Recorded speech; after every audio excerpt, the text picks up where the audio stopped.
하나님의 말씀을 봉독하겠습니다. 신약성경 에베소서 4장 11절로 16절 말씀을 제가 봉독하겠습니다. 그가 어떤 사람은 사도로, 어떤 사람은 선지자로, 어떤 사람은 복음 전하는 자로, 어떤 사람은 목사와 교사로 삼으셨으니 이는 성도를 온전하게 하여 봉사의 일을 하게 하며 그리스도의 몸을 세우려 하심이라. 우리가 다 하나님의 아들을 믿는 것과 아는 일에 하나가 되어 온전한 사람을 이루어 그리스도의 장성한 분량이 충만한 데까지 이르리니 이는 우리가 이제부터 어린아이가 되지 아니하여 사람의 속임수와 간사한 유혹에 빠져 온갖 교훈의 풍조에 밀려 요동하지 않게 하려 함이라. 오직 사랑 안에서 참된 것을 하여 범사에 그에게까지 자랄지라. 그는 머리니 곧 그리스도라.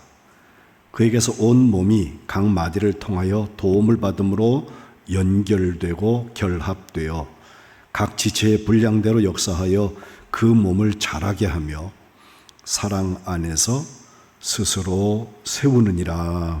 아멘. 이는 하나님의 말씀입니다. 오늘 예배하시는 여러분들 교회의 한 지체들이 다 되시는데 예배하신 여러분들 가운데 하나님의 은혜와 평강이 함께 하시기를 축복합니다. 내일이 9월인데 아직도 덥습니다. 광고에 있겠습니다만은 9월 달부터는 다시 우리 넥타이 메고 예배하자 이렇게 할 텐데 여러분 제가 시간의 자유를 드릴 테니까 날이 좀 시원해지거든 그렇게 하시고 저는 동영상도 나가고 그러니까 저는 돌아온 주일부터 넥타이 메고 예배하겠습니다. 우리가 지금 사도신경에 나오고 있는 우리가 뭘 믿는가에 대한 게 일람이 되어 있잖아요. 거기를 찾아가고 있는데 삼위일체 하나님에 대한 얘기, 하나님 아버지와 아들 되신 예수님에 대해서는 길게 6번이나 했죠. 그리고 지난주에 우리가 성령을 믿사오며 했습니다. 우리가 사도신경 고백할 때마다 성령을 믿사오며 그 다음이 거룩한 공회와 그렇죠? 공회가 과연 무엇일까? 한 20년쯤 전에 개신교 대표들이 모여서 한 2년 동안 이 사도신경을 다시 새 번역을 만든 게 있어요.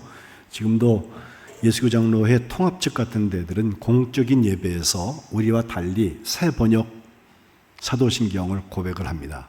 감리교회 아직 결정을 안 했으니까 저는 그걸 따라하지 않는데 거기에 보면 나는 성령을 믿으며 그 다음에 거룩한 공교회와 이렇게 나갑니다. 공회가 공교회라고 새로 번역을 했는데 과연 공교회는 무엇일까? 제가 어려서 자라나던 동네에 저희 교회 바로 밑에 다방이 하나 있었는데 이름이 성공다방이에요. 거기 들어가는 사람들 다 성공한다 우리가 그러면서 막 이렇게 웃는 이야기들 하고 그랬는데 교회에서 제가 교파에 대한 얘기를 듣다 보니까 성공회라는 게 있더라고요. 그래서 그 교회 가는 사람은 다 성공하나 보다. 좀 그렇게 생각해서 어려서, 그죠? 근데 그 성공회가 어떤 교회냐면 영국 교회에서 감리교회가 나오기 전에 영국 국교회를 우리가 성공회라고 그래요. 근데 성공은 뭘 잘해서 성공하는 성공이 아니라 성자는 거룩하다는 뜻이고 공은 공적이라는 뜻의 그 공자를 쓰거든요. 이 공교회라는 말의 공자가 거기 있는 공자입니다. 지금부터 1700년 전에 니케아라는 곳에서 교회 대표들이 모여서 회의를 하고서 삼위일체 하나님 아버지 성부, 하나님 아들 되신 예수님 그리고 영 되신 성령 그분이 한 분이다. 지난주에 제가 성령 말씀드리면서 말씀을 드렸는데 그것을 결정했던 회의가 니케아 공회의인데 그 회의에서 바로 이 교회에 대한 얘기를 할 때 4가지 특징을 말합니다. 하나의 교회, 거룩한 교회, 보편적인 교회, 사도적인 교회를 믿습니다 라고 그 니케아 신조에는 나와요. 하나의 교회, 예배 우리가 교독했던 것처럼 몸이 하나고 성령도 한 분이고 부르심의 한 소망 안에서 부르심 받았다. 소망도 하나고 주도 한 분이시고 믿음도 하나고 세례도 하나고 하나님은 말할 것도 없이 한 분이시잖아요. 그래서 우리는 단일성, 다 하나를 믿는다라고 하는데 공감하고 있습니다. 두 번째 교회의 특징은 거룩한 것이다. 거룩은 구별한 것인데 그 구별을 주님께서 하신 이유는 하나님의 목적을 위해서 우리를 구별한 거다. 우리가 거룩하면 괜히 폼 잡으라고 거룩한 게 아니라 주님이 뭘 하려고 우리를 구분하셨다. 특별히 이것을 비유하기를 신랑과 신부의 관계에 비유합니다. 에베소서의 5장에 가면요, 남편들아 아내를 사랑할 때 바로 예수님께서 교회를 사랑하시고 그 교회를 위해서 자기를 주신 것처럼 사랑해라 라고 말씀하거든요. 네.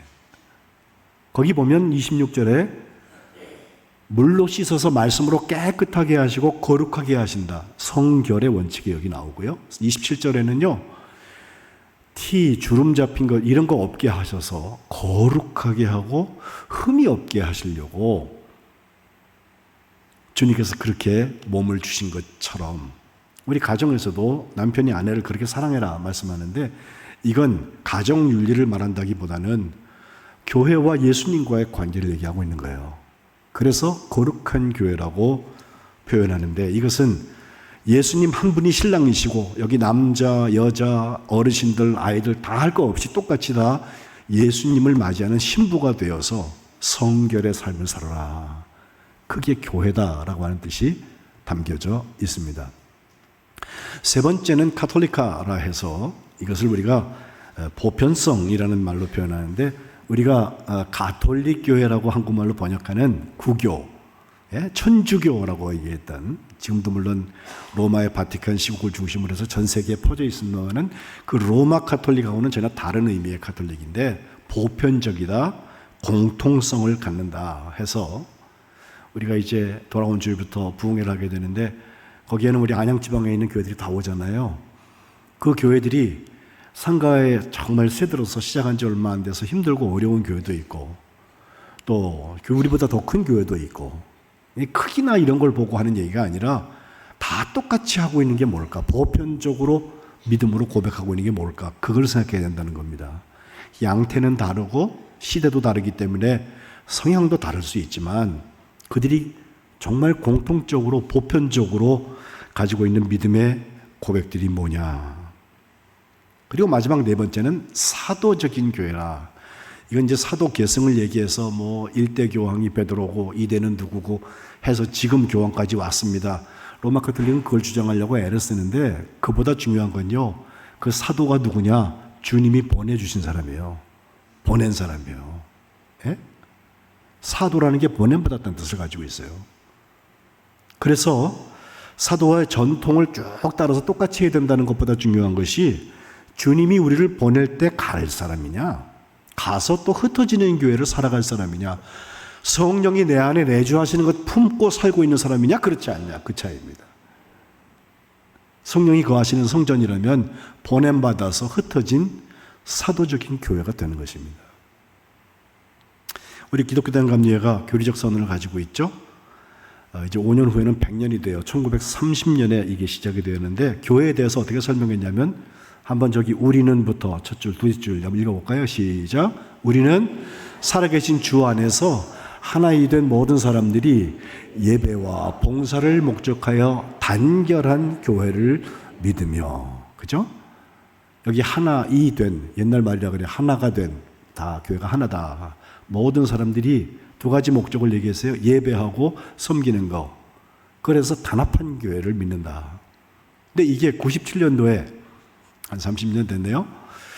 다시 감리의 신앙 고백으로 거듭나게 될 때, 우리는 예배와 친교, 교육과 봉사, 전도와 선교를 위해서 하나가 된 그리스도의 몸인 교회를 믿습니다. 라고 감리교회는 고백하고 있습니다.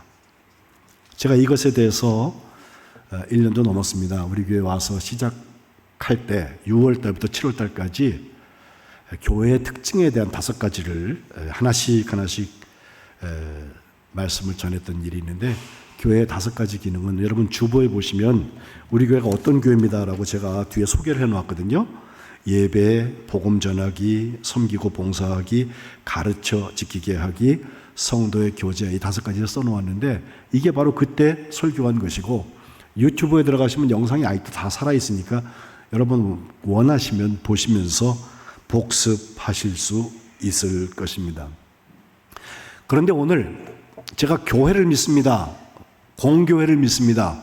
혹은 공회를 믿습니다를 설명하기 위해서 에베소서 말씀을 정한 이유는 사도 바울이 전도하고 다니면서 그렇게 많은 교회들을 세웠지만 그 중에서 가장 오래 목회했던 곳이 바로 에베소 교회고, 처음 초대교회 때 전 지역 중에서 3개의 교회가 중요한 역할을 감당했는데, 첫 번째는 말할 것도 없이 예루살렘 교회예요.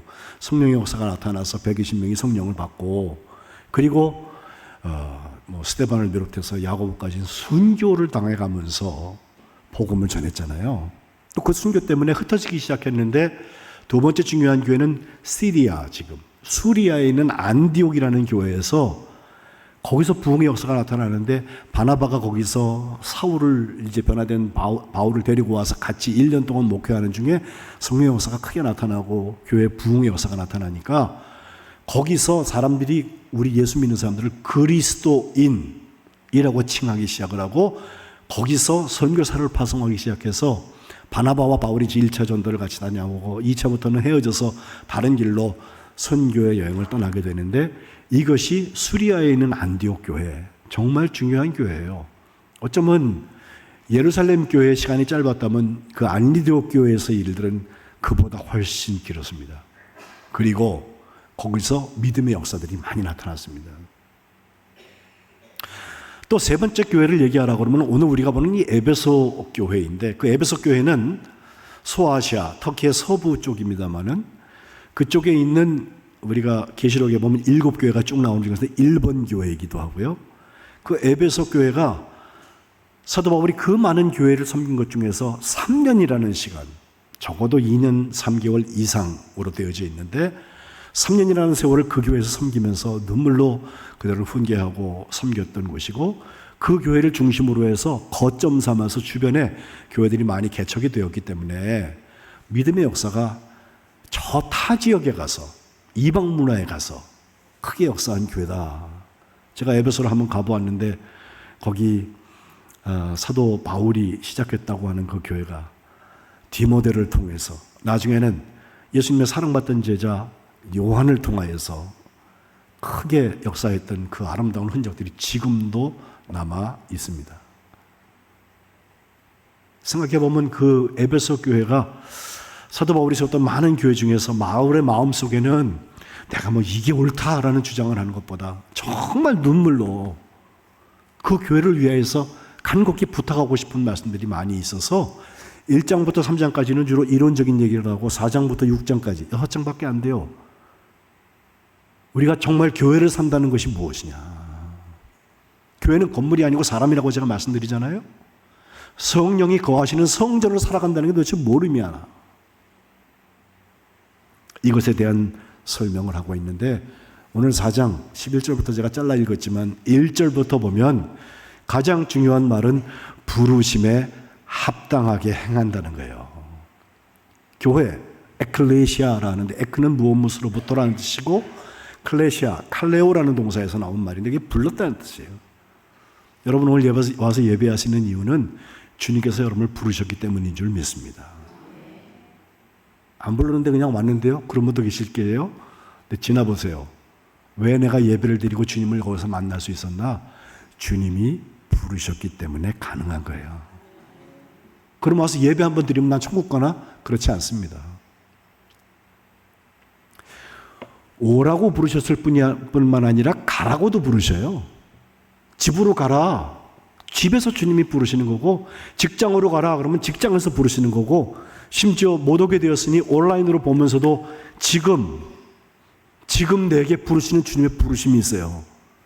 그 부르심에 합당하게 행하는 것이 교회입니다. 교회를 다분히 제도나 건물이나 시설이나 이런 거로 보는 분들에게는 해당되지 않을 일일지 모르겠어요. 그러나 바울이 3년 내내 섬기면서 눈물로 세워나갔던 그 교회에다가 하고 싶은 얘기는 4장 1절에 부르심을 받은 일에 합당하게 행하라는 거예요. 이걸 위하여서 2절에는 3가지 아주 중요한 원칙들을 말하고 있는데, 먼저는 겸손과 온유입니다. 예수님이 나는 겸손하고 온유하다. 예? 마음이 그렇다. 그러니 내게 와서 내 짐을 지라고 말씀하시잖아요.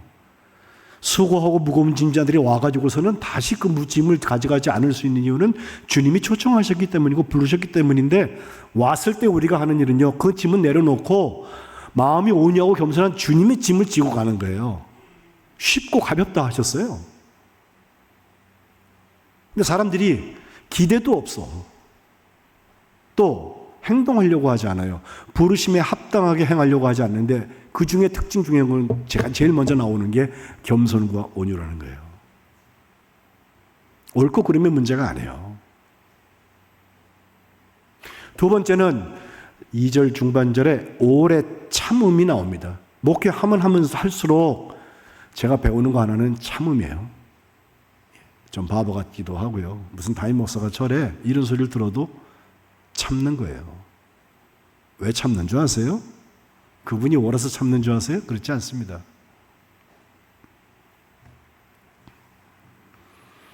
참지 않고 했던 일들이 얼마나 많은 시행착오를 하게 하고, 사탄이가 저를 막 건드려가지고 담임 목사가 흔들리니까요, 교회가 막 이랬다 저랬다 해요.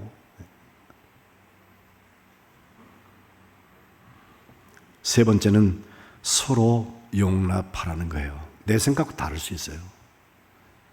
그게 사랑이에요. 부르심에 합당하게 살아가려면 저 2절에 나오는 세 가지, 모든 겸손과 온유, 오래 참음, 사랑 가운데 서로 용납하는 것, 이것을 통하여서 주님이 원하시는 교회가 되시기를 주님의 이름으로 축복합니다. 네 번째가 3절에 나오는데요, 하나 되게 하는 것을 힘써 지켜야 돼요. 그 하나 되게 하시는 분은 성령께서 하나 되게 하시는데, 우리 교회 이름에 나오는 안자, 평안에 매는 줄 가지고 성령께서 하나 되게 만드세요. 교회에 어떤 사람만 평안하고 어떤 사람만 속된 말로 진급하고 이런 게 아니라 모두가 다 평안하게 하세요. 그거를 힘써서 같이 지켜 나가는 것입니다. 로마서 12장에 우리 많은 사람들이 그리스도 안에서 한 몸이 되어서 서로 지체가 된다라고 했는데, 모든 사람들이 다 교회 구성 요소가 된다고 하는 것, 머리 대신 주님과 함께 담임 목사만 아니라 모든 교우들이 한 사람 한 사람이 다 그 구성 요소가 된다고 하는 것은 하나 되게 하신 것을 힘써 지키는 데 쓰임받는 거예요. 저는 우리 만안교회가 이제 4년 지나서 이제 시간을 점점 더 하고 있는데, 나이대를 더할수록 주님의 부르심에 합당한 교회가 되시기를 주님의 이름으로 축복합니다. 두 번째, 이것을 위해 주님께서 선물을 주셨어요. 그게 7절부터 나오는데요, 우리 각 사람에게 그리스도의 선물의 분량대로 은혜를 주셨다. 그 선물이 은혜입니다. 교회에 와서 믿지 않는 사람들이 이제 예수님을 영접한 다음에 은혜를 깨닫게 되는데 상당한 시간이 걸려요. 뭔지 몰라요. 내가 한 거에 합당한 보응을 주는 줄 알았는데 권선징악. 근데 그렇지 않아요. 주님이 나를 용서하셨다고 하는 것 자체가 값없이 주신 것이고 먼저 하신 일이 있었기 때문에 가능하다. 이 은혜의 속성이거든요. 근데 그것이 선물이라는 거예요. 구원도 선물인데 구원의 은혜가 선물이에요. 그래서 은혜의 선물을 우리가 은사라고 표현해 보는데, 그 은혜의 선물에 대하여서 분명히 하시는 말씀 하나는 그리스도의 선물을 분량대로 주었다는 거예요. 은혜의 그릇이 있다는 말로 표현을 해봐요. 우리가 은혜를 받을 만한 은혜의 그릇이 있단 말이에요, 각 사람에게. 이것은 세상에서 인정받고 평판이 좋고 교회에서도 도덕적으로도 착하고 또 법을 따라서 잘 하는 사람에게 더 크게 열릴 가능성이 높아요. 그러나 반드시 그렇지는 않습니다. 그건 우리가 버는 거기 때문에 그래요. 반대로 아니 저러고도 예수를 믿어? 라고 말하는 그 대상인 사람인데도 불구하고 주님께서 은혜의 분량을 크게 하시는 경우도 있어요. 물론 확률은 적습니다. 믿음의 역사를 우리가 얘기하고 있는 이유가 뭐예요? 성령께서 역사하시기를 바라고 성령께서 우리를 사용하시기를 바라서 우리를 통하여서 부르심에 합당하게 살아가기 위하여서 우리가 열려있기를 바라는 건데 거기엔 반드시 필요한 것이 은혜의 선물이고 그것은 각 사람에게 분량이 있단 말이에요. 그 분량보다 넘치게 담아주시지는 않습니다. 이걸 위하여서 우리가 바라봐야 될 것은 그 은혜의 선물은 내가 만들어내는 것이 아니라 주님께서 주신 것이라는 거예요. 누구 마음대로 주나? 주님 마음대로 주시는 거예요. 담임 목사가 선심수지 주는 게 아니에요. 여러분이 애쓰고 노력했으니까 쟁취해 나가는 게 아니에요. 난 그만큼 페이했어요. 그만큼 값을 지불했으니까 내가 주세요. 요구하는 거 아니에요. 주님이 원하시는 대로 주시는 거예요. 그래서 분량대로 주신다는 것과 주님이 주셨다는 것과 함께 오늘 본문 처음 읽었던 11절에 이것은 주님께서 그 은혜의 선물을 따라서 사람에게 이렇게 저렇게 역할을 맡기신다, 삼으셨다는 표현으로 되어 있는데 어떤 사람은 보냄받는 사람으로 사도로, 어떤 사람은 선지자로 하나님의 뜻을 분별하고 설명하게 하는 도구로, 어떤 사람은 복음을 전하는 자로, 과거에 전도 특공대 같은 거 우리가 해봤잖아요. 제가 오기 전에 이야기였을 거라 봅니다. 복음을 전하는 거예요. 또 어떤 사람은 목사로, 어떤 사람은 교사로, 가르치는 자로 삼으셨다.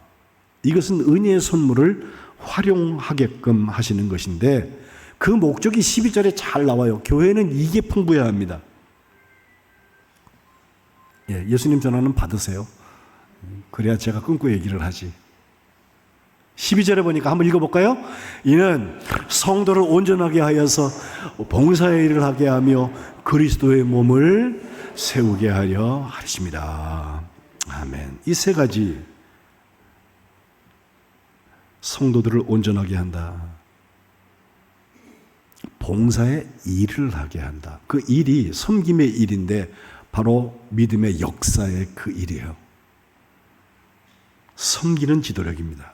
그리고 예수님의 몸을 함께 세워나가는 거예요. 주일에 11시에만 예배 드리시는 분들은 잘 모르시는데 주중에 보면요, 우리 교회 오셔서 교회를 교회되기 위하여서 쓸고 닦고 보이전할 때 이런저런 일들을 감당하는 그런 분들이 계세요. 교회가 그걸 알아주려고 애쓰지도 않고 그들에게 뭘 보상을 주지도 않는데 내 일로 알고 와서 하세요. 결국 그리스도의 몸을 세워나가는 거예요. 교회를 깨끗하게 했다 보다 중요한 것이 그리스도의 몸을 세우는데 내가 쓰임받았다는 거예요. 이런 교회를 세워나가는 땀과 눈물과 피를 통하여서 교회는 매일매일 자라나게 됩니다. 13절부터 보면 우리가 다 하나님의 아들을 믿는 것, 그리고 하나님의 아들을 아는 일에 하나가 되어서 온전한 사람을 자꾸 이뤄가면서 예수님의 장성한 분량이 충만한 데까지 자꾸 자라나는 거예요. 거기까지 이르러 가는 거예요. 이걸 존 웨슬리는 그리스도인의 완전이라는 말로 표현했어요. 어린아이처럼 되지 않아서 사람들이 속임수 쓰는 것, 간사한 유혹 이런 데 빠지지 아니하고 또 온갖 교훈의 풍조에 밀려서 요동하지 아니하면서 우리가 그리스도의 장성한 분량이 충만한 데까지 자라나는 것. 이것이 진정한 의미의 부흥입니다. 많은 교회는 시간을 더할수록 예수님의 장성한 분량에까지 이르도록 자라나는 교회가 되시기를 축복합니다. 두 번째 15절에 보면 사랑 안에서 참된 것만 해라. 그래야 범사에 예수님한테까지 자라나잖아. 그 예수님이 머리 되신 분이다. 사랑 안에서 참된 것을 하라는 겁니다.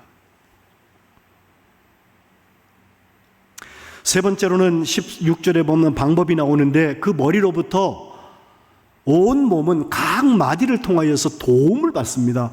연결이 됩니다. 결합이 됩니다. 각 지체에 다시 한번 분량대로 그 그릇 은혜의 선물의 분량대로 일을 하는 거예요. 역사하는 거예요. 믿음의 역사예요. 그 몸을 그래서 자라나게 하고 사랑 안에서 스스로 잘 세워나가는 것이 교회라는 거예요. 이것이 거룩한 보편적인 교회를 믿는다는 의미입니다. 교회의 이름을 가진 집단들이 세상에 지탄이 대상이 되기도 하고 참 우리의 미간을 찌푸리게 하고 어떻게 목사가 그럴 수 있어? 저분은 알아보니까 개신교래 보니까 소속이 개신교일 뿐만 아니라 교회에서 직분을 딱 가지고 있는 분이 어떻게 저럴 수가 있어? 이런 아주 힘들고 어려운 소식을 들을 때가 있잖아요. 물론 한두 사람이 그런 거지 다 그런 게 아니에요. 그러나 그때 우리가 가져야 될 태도가 바로 이거예요. 정말 교회를 세우는 게 뭐냐? 부르심에 합당하게 행한다는 게 뭐냐? 은혜의 선물을 분량대로 가지고 주님이 원하시는 일을 감당한다는 게 도대체 뭐냐? 결국 그리스도의 장성한 분량에 이르기까지 자라나는 게 뭐냐? 그게 교회를 믿는 것입니다. 교회는 무조건 신뢰해서 교회가 결정하는 것은 내가 따라야 됩니다. 그것도 뭐 교회를 믿는 하나의 방법이 되겠죠. 순종하는 거. 그러나 그보다 중요한 것은 모이고 흩어졌을 때 부르심에 합당하게 행하는 것입니다. 이제 부흥회를 앞두고 있어서 저는 여러분을 초청합니다. 특별히 우리 11시에 배우시는 분들 돌아오는 주일 오후 2시 반 꼭 시간을 비워놓고 교회에서 식사도 하시고 기도 많이 하시고 우리가 다 주체가 되어서 이 부흥의 잔치의 주인공들이 되시기를 권면합니다. 옆에 계신 분들하고 인사하시죠. 부흥에 참석합시다. 3분의 2는 참석할 것 같은데 3분의 1은 너나 참석해라 그런 것 같아요. 표정이.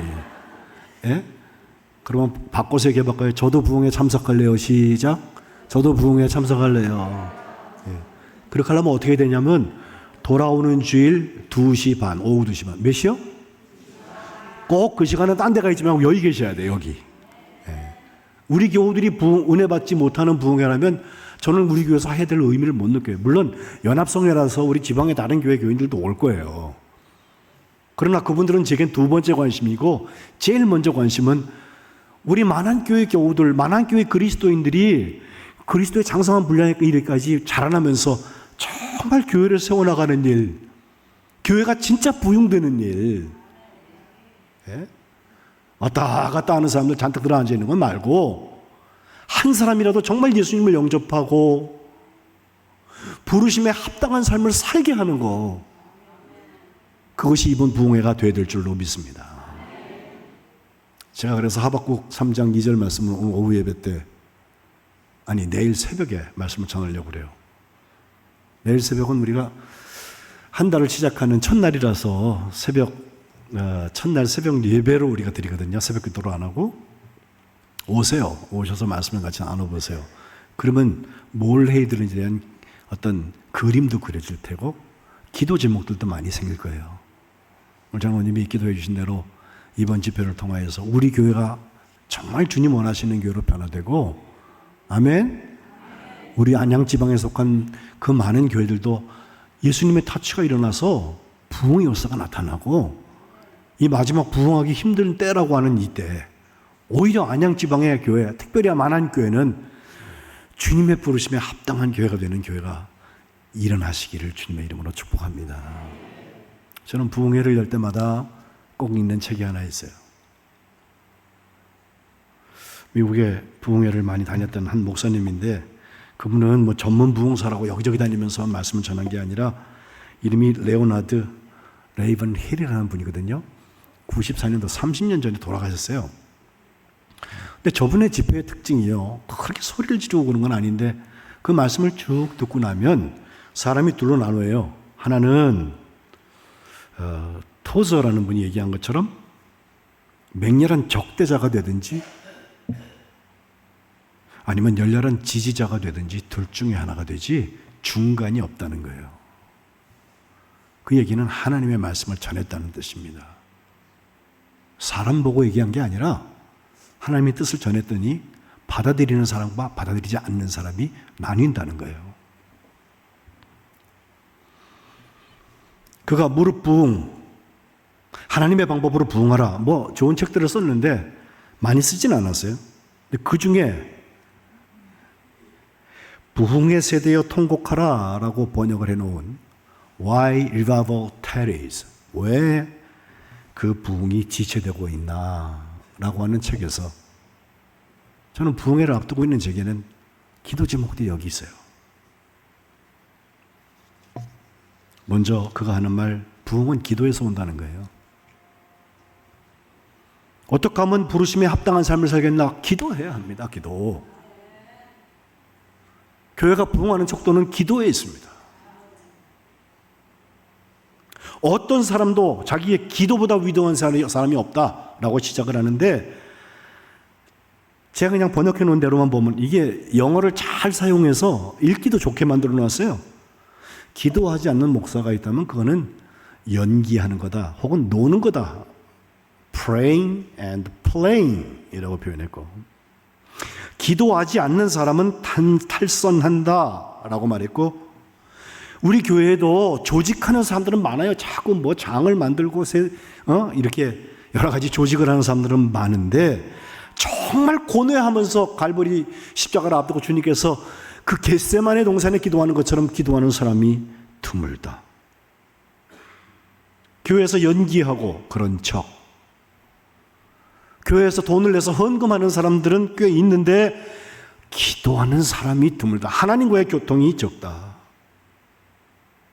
노래하는 사람은 많아요. 찬양제를 제가 표명하는 게 아니라 우리 노래하는 사람 다 좋아서 찬양해요.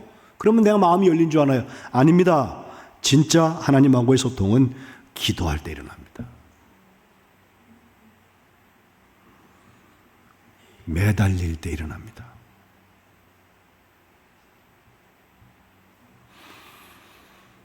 노래하는 사람은 많은데 매달리는 사람은 적다.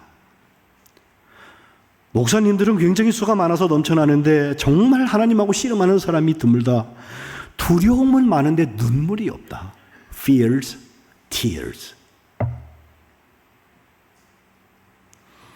유행, 패션이 있어요. 언제는 성경 공부하자 그러다가 언제는 또 무슨 폭발 운동하자 그러다가, 이게 교회가 막 가는 흐름들이 있거든요. 저 교회는 그렇게 해가지고 막 부흥된다는데 우리 교회는 왜 안 해요? 이러는 분들이 계세요. 필요하면 주님께서 하실 거예요. 기다리고 기도하세요. 패션을 따라가는 거 아니에요. 패션보다는 패션, 열정이 있어야 돼요. 부르심에 합당한 삶을 살겠다는 각오가 있어야 합니다. 방해꾼은 많은데 중보자는 적다. 작가는 많아서 있는 대로 다 말을 하는데 투사가 드물다. 영적 싸움을 하려고 안 한다. 어둠의 권세와 싸워서 이기게 되는 거 아니에요, 우리가?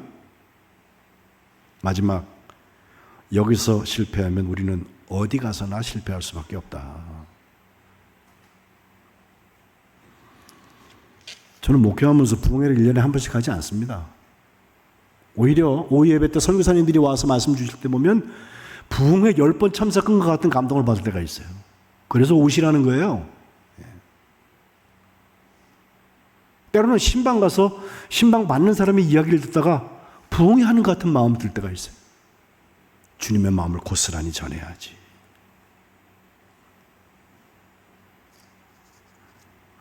거룩한 교회를 믿는 우리 만한교회, 에베소 교회에게 하시는 말씀처럼 부르심에 합당한 행동을 통해서 믿음의 역사가 일어나시기를 주님의 이름으로 축복합니다. 기도하겠습니다. 하나님, 고맙습니다. 오늘도 저희들을 부르셔서 거룩한 교회를 믿는 삶을 살게 하시고 부르심에 합당한 주의 자녀들 되게 하신 것을 감사합니다. 이것이 우리의 교회된 목표가 되게 하시고, 교회를 믿는다고 할 때 우리의 고백 속에 주님의 은혜의 선물이 담겨지게 하시고, 주님께서 분량대로 주신 것이 오니 맡겨진 사명을 잘 감당하는 그리스도인들 되게 하여 주옵소서. 예수님을 믿고 아는 일에 하나 되게 하여 주옵소서. 주님의 사랑 안에서 참된 것을 감당하게 하여 주옵소서. 매일매일 자라날 때 서로 유기적으로 연결되고 영 또한 결합되어져서 퍼즐이 맞춰지는 것처럼 하나님 나라가 우리들의 모습들을 통하여 우리 가운데 임재하여 주옵소서. 부흥케 하시고 교회의 머리가 되시는 예수 그리스도의 이름으로 기도합니다. 아멘.